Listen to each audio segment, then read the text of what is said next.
Mesdames et messieurs, bonjour. Je suis bien content d'être là avec vous, et même dans les mondes virtuels.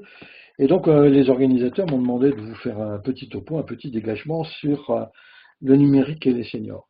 Alors moi-même, je suis un senior, si je puis dire, numérique. Je vais me présenter très rapidement.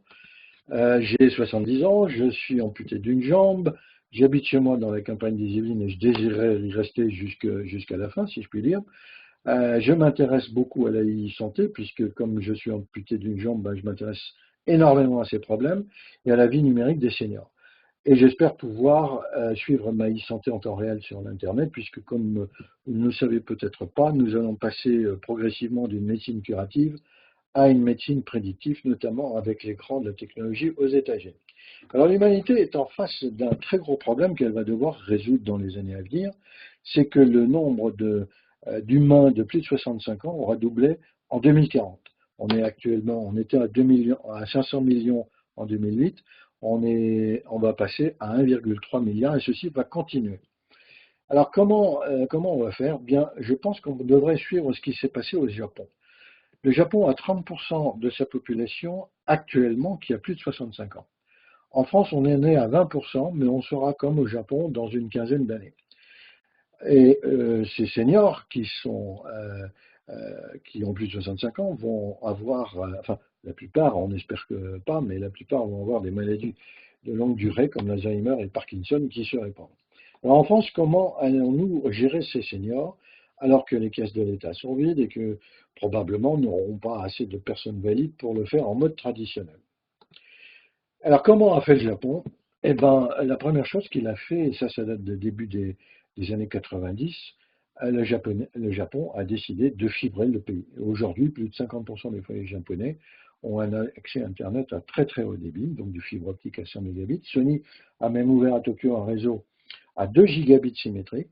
Alors, c'est une condition nécessaire, naturellement, pour laisser les seniors à domicile et éviter de les mettre dans des maisons de retraite parce que ça coûte quand même un peu plus cher. Mais c'est pas une raison, enfin, c'est pas suffisant. Il faut autre chose. Deuxième chose que les Japonais ont mis sur pied, c'est les robots. Les robots, notamment le robot de service, puisque par exemple le Japon a racheté Aldebaran, qui est une société française qui est dans les robots, et je vous ai mis là une petite image du prochain robot d'Aldebaran qui sera japonais, qui est Romeo, 1,50 m, et qui va, j'espère en avoir un d'ailleurs, m'aider à gérer tout un tas de problèmes chez moi.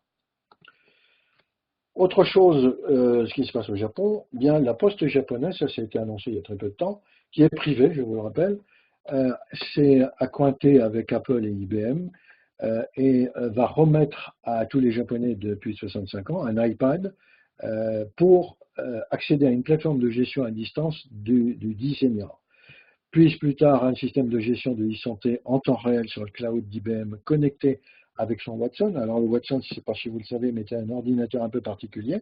C'est un ordinateur qui est doté d'intelligence artificielle extrêmement précise, extrêmement utile, et qui aide déjà des médecins américains dans le domaine de la cancérologie. Le senior japonais aura aussi un dossier médical personnalisé, ce qui lui permettra de suivre sa santé en temps réel et qui permettra à ceux qui vont le suivre eh bien, d'être informés sur sa santé.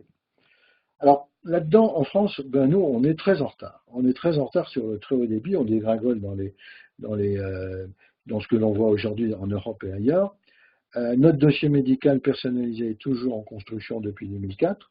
Certains disent qu'on y a dépensé déjà au moins 1 milliard d'argent public, alors qu'Apple diffuse son santé, c'est-à-dire son dossier médical personnalisé gratuit sur l'iPhone. Hein, vous l'avez si vous avez un iPhone, vous l'avez déjà. Et certains pensent que l'avenir de la e-santé reposera sur le séquençage génétique de tout un chacun. Plusieurs pays sont déjà partis dans ce domaine-là, mais en France, personne n'en parle.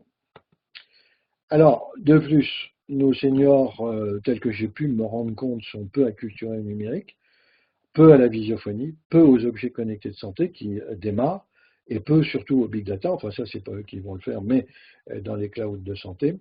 Et en France, je n'ai qu'un seul exemple qui me paraît intéressant. C'est une maison de retraite virtuelle qui s'appelle Bitrim, qui a été faite par une dame qui vit à Rouen et qui est en train d'essayer de mettre sur pied, malgré tous les problèmes d'autorisation, etc., qu'il lui faut, cette maison virtuelle de santé. Euh, Voilà, si vous voulez un peu ce qu'on pouvait dire. Je vous remercie de votre attention. Et bravo aux organisateurs de ce premier salon virtuel consacré aux seniors. D'ailleurs, je leur suggère, hein, pourquoi pas, de créer une école numérique pour seniors pour leur apprendre un peu tout ça.